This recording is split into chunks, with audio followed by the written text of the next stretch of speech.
guys, and welcome to the AlliKat Show. I'm Alli. And I'm Kat. Friday, September 30th, we're celebrating the 40th anniversary of the Hyde Amendment.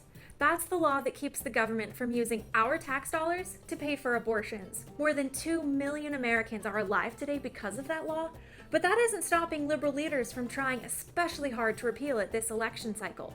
And the networks are keeping quiet about their efforts. In fact, ABC, NBC, and CBS haven't said the words Hyde Amendment once in the past 5 years during their news shows. Currently, Hyde bars federal funding for abortion except in the cases of rape, incest, or to save a mother's life. But the new Democratic Party platform approved at the DNC this summer promises to oppose and overturn Hyde because, quote, every woman should have access to quality reproductive health care services, including safe and legal abortion. As if abortion could ever be called safe. Now, some Democrats, like presidential candidate Hillary Clinton, are big fans of repealing Hyde, but many others inside the party are furious. In an LA Times op-ed, the Democrats for Life executive director condemned the new abortion language because it, quote, marginalizes the voices of 21 million pro-life Democrats. But while the networks won't cover Hyde, feminist media are keeping busy attacking it. Stories published by outlets like Cosmo, Glamour,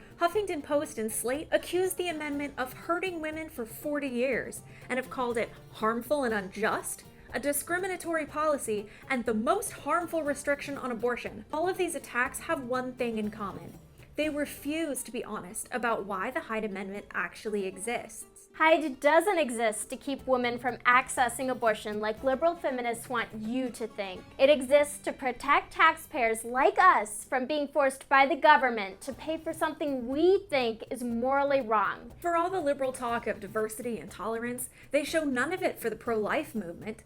It's time liberals who spread lies and hate about Hyde realize that they don't represent the majority of Americans. A recent Marist poll found that 62% of Americans oppose taxpayer funding for abortion. Planned Parenthood received more than $553 million last year in government funding, and that's not counting the billions of dollars they get from people like Warren Buffett, George Soros, and Bill and Melinda Gates. But liberals still aren't satisfied even with all of that.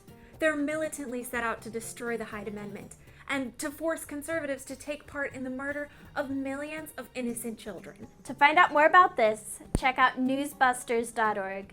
Be sure to like this video and follow us on Twitter. And don't forget to tell us what you think in the comments below. See you next time.